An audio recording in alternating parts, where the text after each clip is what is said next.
Welcome to the Physician's Guide to Financial Wellness, the podcast dedicated to helping physicians in Michigan turn their professional success into financial success while enjoying life along the way. And now, here are your hosts, Andrew Mushbaugh and Trent DeBruin.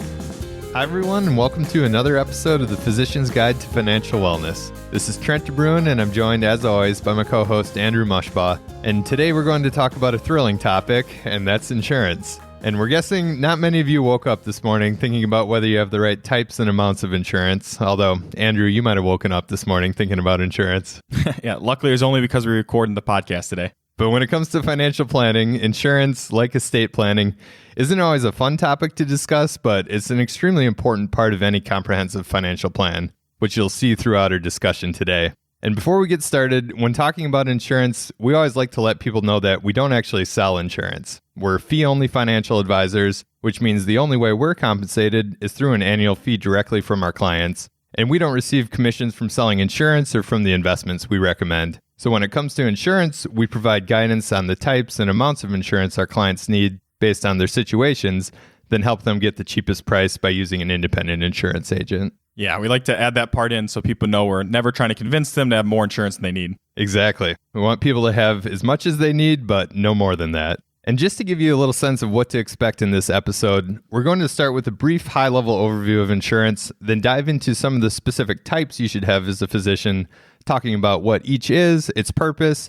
and how to think about the right amount to have. And we'll cover everything from life, disability, home and auto, umbrella, malpractice, health, and long-term care, so the full spectrum. And to provide some framework and perspective for insurance, a good way to think about it is like buying AppleCare for your new iPhone. You hope nothing happens to your phone after you buy it, but if you do accidentally drop it on the sidewalk or leave it in the dryer, AppleCare is there to pay for it. Now, you pay a price for that protection, but you're willing to pay a smaller price to avoid the risk of a bigger cost, paying for a new phone, if something happens to yours. With insurance, there are certain risks you're willing to bear yourself, which is called self-insuring, but others that you aren't and you want to buy insurance for them, which is where we'll focus our discussion. But before we dive into some of the specific types of insurance, we want to talk a bit more about insurance from a big picture perspective to share more about what it is and what role it serves. Yeah, like Trent said, the number one purpose of insurance is protection. You're paying a relatively smaller amount of money each year to guard against a much larger potential risk. Now, going back to that AppleCare example, you may decide that it's not worth paying $150 for coverage on a $1,000 iPhone because if something happened, you just buy a new iPhone and a $1,000 expense wouldn't materially impact your life. In that situation, you may decide to save the $150 to use elsewhere, which essentially means you're choosing to self-insure that risk. However, there are certain bigger risks out there than your iPhone breaking that would cause serious damage to your finances, like a premature death or disability, a lawsuit, or an extended stay in a nursing care facility. And if any of those events happen to you, it could potentially prevent you or your family from being able to either support your lifestyle or achieve the financial goals you have. This is where insurance comes into play. Use it to minimize or avoid these bigger risks. Knowing this, you would expect and hope the money you pay in insurance premiums to simply be money out the door with nothing in return. If that's the case, it means you didn't actually have to use the insurance, which means you were able to avoid the negative situations you were guarding against. And it's really a catch-22 where you're paying for insurance, but you hope you never actually have to use the coverage you're paying for. So while you hope to never have to have a financial return for the money you pay for insurance, you'll at least have the peace of mind knowing that you and your loved ones are protected if something were to happen. It can sometimes be painful to pay those insurance premiums year in and year out, but having the right perspective on insurance helps make it an easier pill to swallow. And on that note, we only recommend clients pay for insurance for as long as they have that need, which those change over time. Early in your career, life and disability insurance may be more important, but those decline over time, and eventually you no longer have a need for that insurance and you can stop paying for the coverage. And understanding that insurance is meant to protect against a low probability but high potential risk is important. Because too often in the financial service industry, specifically when it comes to life insurance, people pitch insurance as an investment or a savings tool. However, trying to do two things at once, just like multitasking, ends up where you're worse off with both things you're trying to accomplish, which we'll walk through more when we talk about life insurance in detail. And like every other planning topic we discuss, each person's financial and life situation is unique. So the exact types and amounts of insurance each person needs are also unique. We'll share some guidelines and rules of thumb, but know that there's some additional nuance, and we always encourage people to make sure they have a plan based on their unique circumstances. On top of having a plan for your situation, like I mentioned earlier, your insurance needs change over time. So insurance isn't necessarily a set it and forget it type of thing, and you'll want to periodically revisit it over time. And one last thing to mention when thinking about insurance from a big picture perspective is after you know the right type and amount for your situation, you need to then actually buy the coverage. And at a basic level, there are two ways to buy insurance. You can do it directly from a particular insurance company or through an insurance agent. And rather than purchasing insurance through a company or an insurance agent who only sells their company's insurance, a better route is to work with an independent insurance agent who sells insurance for several different companies. This allows you, or the agent, to compare products from several different companies, which can often help you get the best price. So that provides a high-level overview of insurance in general and some of the key things to understand. And now we'll touch on some of the more specific types of insurance coverage to have. Yeah, the way we think about insurance is in relation to the specific risk you're protecting against. So today we're going to talk about 5 different areas: protecting your income, protecting your dependents, protecting your possessions, protecting yourself, and protecting against health risks. And we'll start by talking about protecting your income, which is where disability insurance comes into play. And the purpose of disability insurance is to replace your income if you were to become disabled and unable to work. If that happened, you'd not only need money to continue paying for your living expenses, but you'd also need money to continue saving for your various financial goals, particularly retirement, since most disability insurance stops paying out at age 65 or 67. For physicians, this is especially important for multiple reasons. As a high-income professional, your earning potential is your biggest financial asset. So if that were to go away, it would have a big impact on your financial life. And given the nature of the job, especially when it comes to certain specialties and subspecialties, a disability that would be no big deal for someone in another profession could have a major impact on you. And when it comes to disability insurance, there are 2 general types. There's the group coverage offered through your employer, and there's individual coverage. When comparing these 2 types, you'll notice the group coverage is much cheaper. However, it isn't always sufficient to cover the specific risk physicians have. And the other downside is if you were to leave your employer, the coverage also goes away. And one of the biggest reasons group coverage may not fully protect your specific risks as a physician is that it often doesn't include what's called an own occupation specialty-specific definition of disability, which covers the specific duties and job functions of your particular specialty. As a physician, especially one who does procedures or more specialized work, this is really important because there's a big difference between being disabled and not being able to sit at a desk and do office work versus being disabled and not being able to perform procedures as a surgeon. We described the importance of own occupation specialty-specific coverage like skydiving. Sure, you may have a parachute, but it won't do you much good if the parachute doesn't work when you need it to. And that's why there's a difference between checking the box and saying you have disability insurance, having a parachute, versus actually having the coverage work for you when you need it. The parachute opens. So depending on the nature of your group coverage, it's often a good idea to pay the additional money to purchase an individual policy, especially since you lock in your health at the time of purchase, and the policy follows you around if you change jobs. And when buying an individual policy, there are different riders or features you can include, so we'll highlight a few of the most important ones. And the first is a residual or partial disability rider. This comes into play if you become disabled and are still able to earn some income, just not at your full pre-disability level. The rider pays benefits based on the difference between your current and prior income. Another important rider is a cost of living adjustment. The price of anything increases over time. For example, a gallon of milk today costs a lot more than it did 20 years ago. So this rider increases the amount of your benefit over time to keep up with inflation, which is especially important to have earlier in your career. And the last rider we want to mention is a future purchase option. As the name implies, this one gives you the option to buy more coverage in the future without going through additional medical underwriting. So it effectively locks in your health at the time of purchase, which can be a nice hedge against something happening later. And this rider is most important earlier in your career, particularly during training, when you're unable to purchase the full amount of coverage you'll eventually need as an attending. And when considering the amount of disability insurance to have, the exact amount is going to be different for everyone, but the way to think about it is, as mentioned earlier, if you became disabled and your income went away, you'd want enough money coming in from your disability insurance to pay for your living expenses and also allow you to continue saving for important financial goals, especially retirement. And when it comes to the amount of coverage you can purchase, insurance companies don't want it to be more lucrative for you to be disabled than working, so they limit the amount of coverage you can buy. For individual coverage, it's typically 2/3 of your income, which is why you're able to purchase more coverage as an attending than as a resident or a fellow. And the last thing we'll touch on regarding disability insurance is how your needs change throughout your career. If you think about the purpose of disability insurance, it's clear that the need is greatest when you're younger and have more years ahead of you where you'd need to replace your income if you became disabled. But over time, your need declines as you accumulate more assets and savings and have fewer people relying on your income as the kids leave the house or college is paid for. So for most physicians, you'll eventually reach a point where you can either reduce your coverage or get rid of it entirely, and save some money by not having to pay those insurance premiums each year. So that covers disability insurance, and as you can see, it's one of those types of insurance that's important whether or not you have dependents or other people relying on your income. However, if you do have other people relying on your income, it becomes even more important. And another type of insurance that's extremely important in this scenario is life insurance. Yeah, life insurance is all about protecting your dependents and the people who would be left in a difficult financial situation if something were to happen to you. And while life insurance isn't relevant for everyone, it's important if you have either the sole income for your family or anyone relying on your income and haven't quite reached the point of financial independence yet. If you were to pass away, anyone relying on your income would still have to meet all their different financial obligations, like expenses for their current lifestyle, along with saving for future goals like retirement or college savings. And even if the surviving spouse or partner is still able to work, trying to do these things on a single income could be challenging, and there could be new expenses that pop up, like paying for additional childcare. This is where life insurance comes into play. The way life insurance works is that you pay an annual premium, and as long as you continue to make your payments, when you pass away, it pays a lump sum of cash upon death to whoever you name as the beneficiary.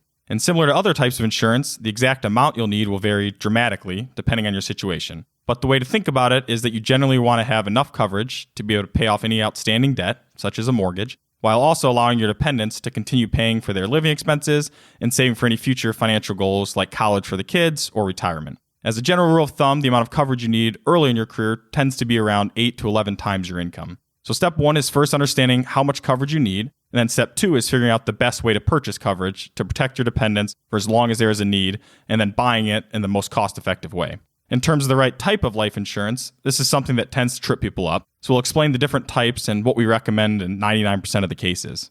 And generally speaking, there are 2 types of life insurance: term life insurance and permanent life insurance, which is also known as whole life, variable life, universal life, or any other creative name that insurance companies try to come up with. And the way term life insurance works is that you choose an amount of coverage, like $1, $2, or $3 million, for a fixed period of time, often ranging between 10 and 30 years. You pay premiums each year, and if you pass away during that fixed time, your beneficiaries will receive the amount of coverage you selected. And then after the fixed term or period of time, the insurance goes away and you no longer pay premiums. This is the most cost-effective way to pay for coverage and lines up with our recommendations of only paying for insurance coverage for as long as you have a risk, which declines over time as you get closer to retirement or financial independence. Permanent life insurance, on the other hand, is a combination of permanent insurance, you have it until you die as long as you continue to make those payments, and a savings or investment product. Because you are paying for both the insurance coverage and a savings and investment component, the annual premiums you pay for permanent life insurance are significantly more expensive. The difference in cost can be really dramatic. While term life insurance typically costs somewhere around $300 to $600 per $1 million of coverage for someone who is younger and in good health, premiums for whole life insurance, on the other hand, with similar coverage, tends to be tens of thousands of dollars per year. So the next logical question might be, well, why would I pay that much more for permanent life insurance? And the short answer is it doesn't make sense for 99% of people. Unfortunately, permanent life insurance pays a hefty commission to the insurance agent.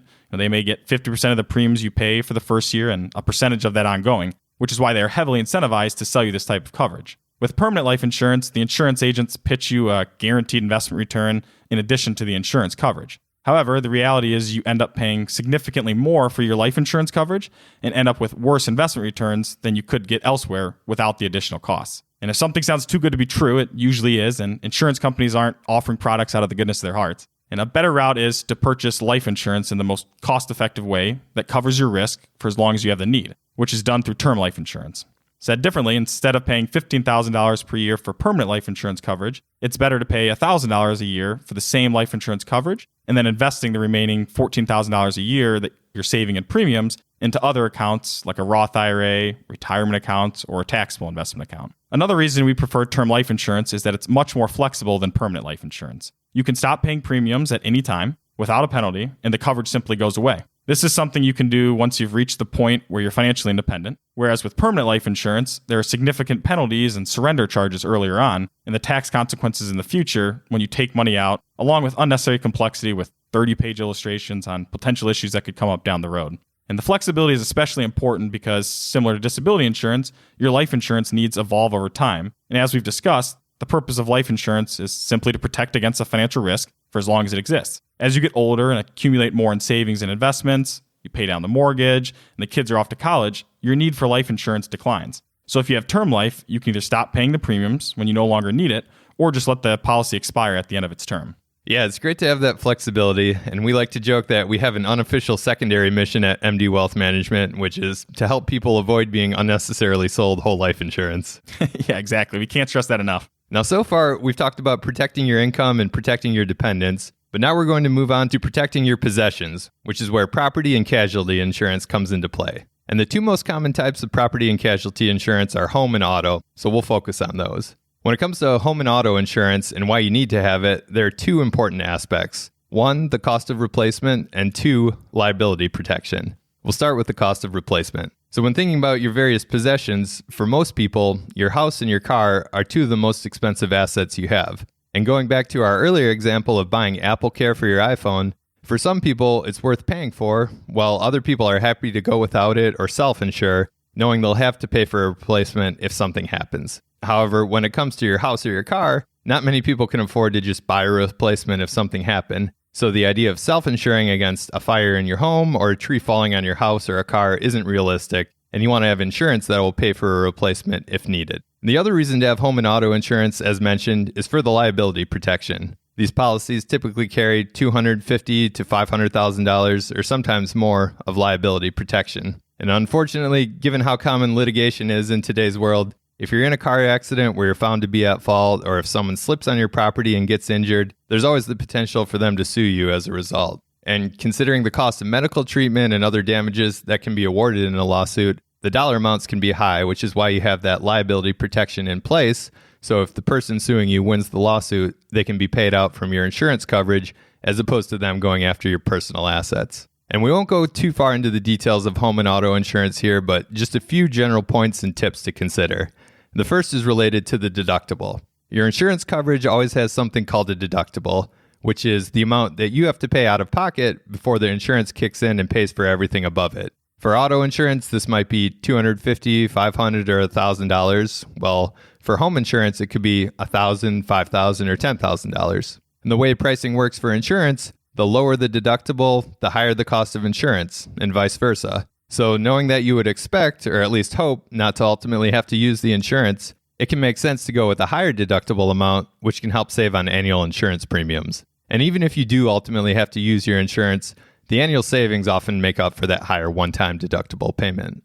And when it comes to reviewing your home and auto insurance, it's a lot like your cable bill, where if you don't check it periodically, over time you may end up paying a lot more than you need to. And this is why we recommend having your insurance coverage reviewed periodically by an independent insurance agent. So if you've had your insurance for a while, or if you originally bought it directly from a single insurance company rather than using an independent agent, it might be worth having an independent agent do a review to see if there's potential to improve coverage and or reduce costs. And each person's situation is different, but this can often save hundreds or potentially even thousands of dollars per year in premiums, or at least help identify any gaps in your coverage. Also, when buying home and auto insurance, it's good to do something called bundling, which is where you purchase all of your policies through the same company. And in addition to making it easier to keep track of your policies, insurance companies often offer discounts for purchasing multiple policies through them, so bundling can save you money. And one last thing on home and auto insurance. Unlike the other types of insurance we've covered so far, life and disability, your home and auto insurance needs don't change much over time. When you're retired, you still need to insure your car and your house just as you did early in your career as a young attending.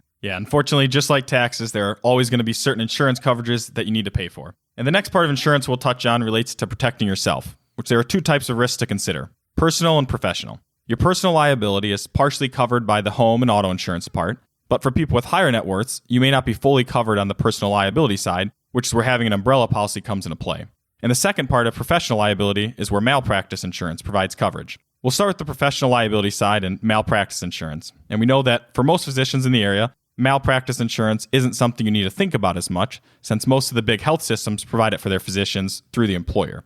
For private practice physicians, it's much more relevant. However, even for physicians who are employees of a health system, one situation where it can become more relevant is if you're planning to leave your job, in which case it's important to understand what type of coverage you have and whether there's anything you need to do. And there are two main types of malpractice insurance. There's occurrence-based and claims-made. Occurrence-based provides coverage for incidents that happen during the year. The insurance coverage was in place regardless of when the claim is reported. Claims-made coverage, on the other hand, provides coverage for incidents that happened during the policy period and are reported as a claim while the insurance policy remained in force. Claims-made coverage typically ends when employment ends, so if you have this type of coverage and are changing employers, you want to understand what type of tail insurance you need and who is responsible for paying for it. So that's on the professional side, but unfortunately, physicians, even more so than most people, also have to deal with personal liability risks. Things like we mentioned earlier, such as being sued for a car accident or if someone is injured on your property. And as we talked about with home and auto insurance, this insurance carries a certain amount of liability protection, often something like $250,000 or $500,000 per event, depending on the policy. The issue is personal liability lawsuits can easily exceed those limits, potentially running in the range of multiple millions of dollars. If your insurance doesn't cover that full amount, people can come after your personal assets. Luckily, there's a type of insurance you can use to protect against this risk called a personal liability umbrella policy. As the name implies, it's an extra layer of liability protection that sits above the liability limits in your home and auto insurance. So if there's a lawsuit that exceeds those $250,000 or $500,000 limits from your home and auto insurance, the umbrella policy covers the gap above that amount and protects your personal assets. And the nice thing is it's relatively cheap coverage. You typically pay around a couple $100s per $1 million of coverage. When buying an umbrella policy, it's good to use the same insurance company as your home and auto insurance because in addition to potential cost savings from bundling, it helps to ensure that your umbrella policy is coordinated with the liability limits on your home and auto insurance policies and that there aren't any gaps in coverage. In terms of the coverage amounts, a general rule of thumb is to have umbrella coverage equal to the value of your assets. And unlike life and disability insurance, where your need declines as you get older, the reverse is true for umbrella insurance. The more you have in assets, the more you have at risk in the event of a lawsuit. Essentially, an umbrella policy just acts as another wall between your personal assets and anyone suing you. And even for younger physicians who haven't had the time to accumulate a significant amount in assets, it's often a good idea to have an umbrella policy. While it's less common, it is still possible for future wages to be garnished as a part of a lawsuit settlement. And as a young physician, your future earning potential is your most valuable asset, so it makes sense to protect it, which again can be done for just a couple $100s a year with an umbrella policy. And the last risk we want to cover today is protecting against health risks, which is where health insurance and long-term care insurance come into play. And health insurance tends to be pretty straightforward in terms of understanding the need. And for employed physicians, getting coverage is also simple since your employer provides it.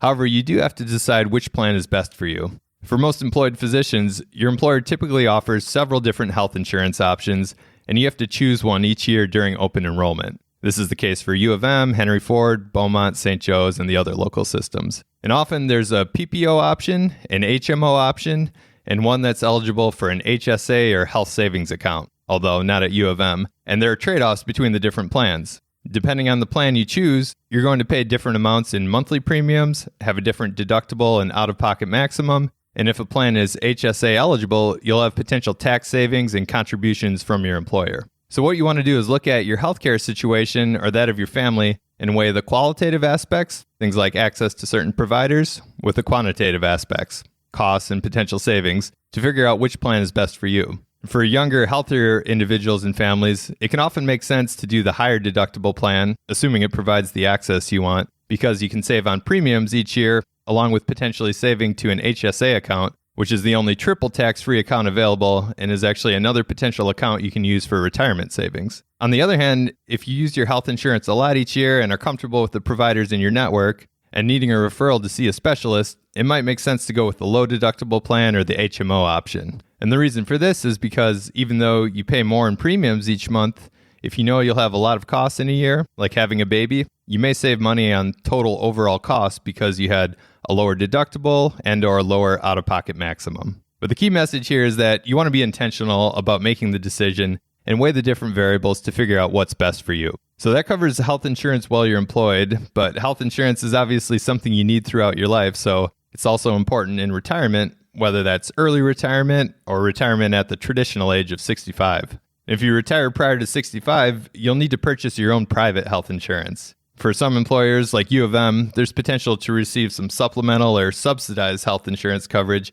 if you work there long enough. But for most people, you'll be purchasing it on your own. And this can be a huge cost, often $20,000 or $30,000 per year for couples. So it's an important consideration and planning item if you're pursuing early retirement. But luckily, there are a few things you can do here, one of them being potentially receiving a subsidy to help pay for your insurance. So the government provides subsidies based on your income reported on your tax return. And because of that, there's potential to be smart about the way you withdraw from your retirement accounts to manage your income to keep it low enough to receive a subsidy. And it may seem counterintuitive, but we've helped people with seven-figure net worths receive the subsidy just by being strategic with how they manage their income prior to age 65. So the period between retirement and age 65 can be an expensive one when it comes to health insurance, and it's important to keep in mind for early retirement, but luckily the cost tends to fall a lot when you reach age 65 because that's where Medicare kicks in. And we're planning to have a future episode where we discuss healthcare planning and retirement, so we won't go too far into the weeds here, but at a very basic level, there are 3 parts to Medicare. Part A, which covers hospitalizations, Part B, which covers doctor's visits and outpatient services, and Part D, which covers prescription drugs.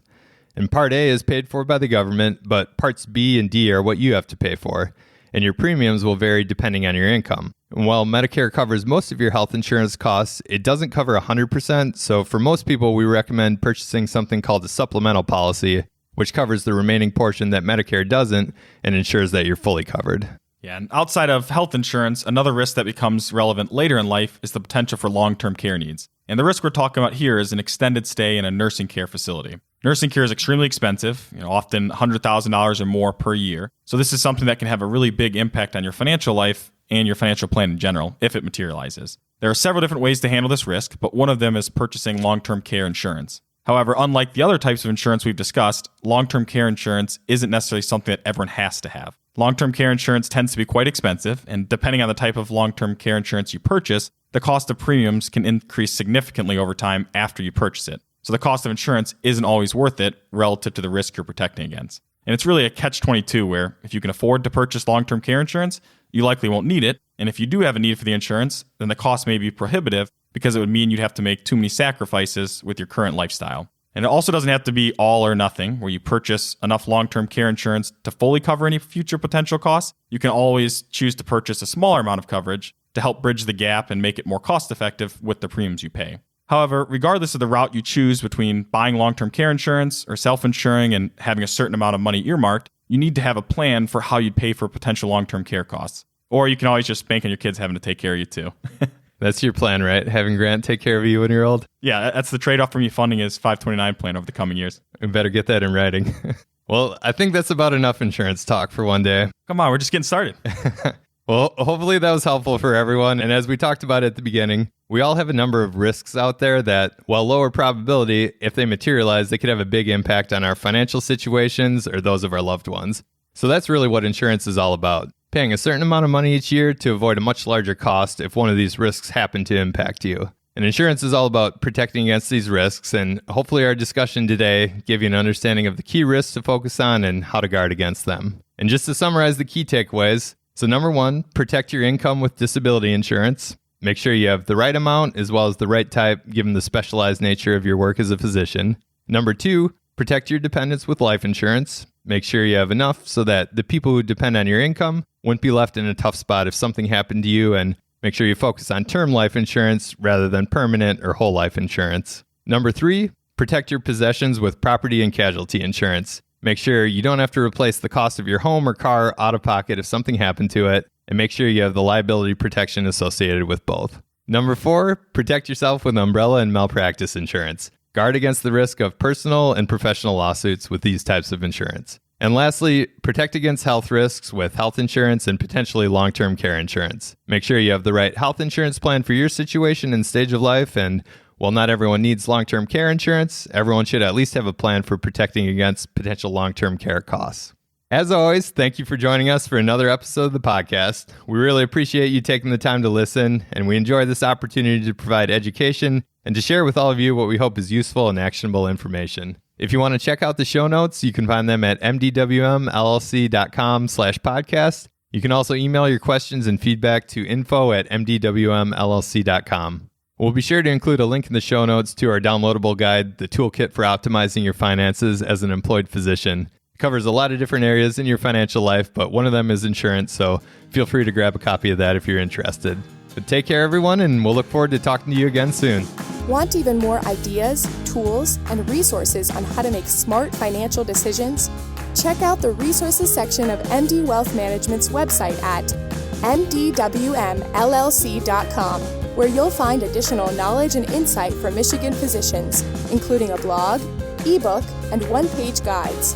While there, you can also schedule a 15-minute conversation with Andrew and Trent to learn more about what it means to work with the firm and how they serve physicians.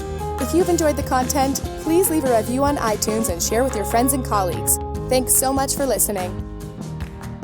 Andrew Mushbaugh and Trent DeBruin are certified financial planners, principals, and co-founders of MD Wealth Management, a registered investment advisory firm in the state of Michigan. All opinions shared in the show are for general information and are not intended to provide specific advice or recommendations for any individual. All performance referenced is historical and no guarantee of future returns. Please consult with your legal advisor, your tax advisor, or your financial advisor before making any decisions.